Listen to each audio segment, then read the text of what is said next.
existing these kind of systems. Chief Minister Conrad K. Sangma today unveiled the bust of late Laitumkhrah legislator Peter G. Marbaniang at Laitumkhrah Point. Speaking on the occasion, Chief Minister Conrad Sangma said that this occasion has a powerful message to the future generation, reminding the people about his contributions and also reminding about the values that he had stood for.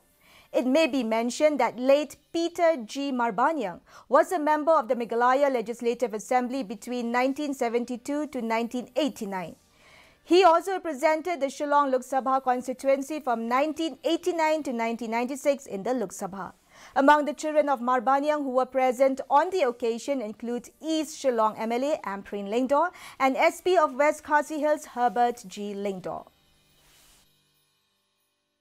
And today with the unveiling of the bust, it's not just about the bust. We have to remember that great people, they may leave us and go away, but their ideas, their vision, their legacy will always remain. The Central Bureau of Information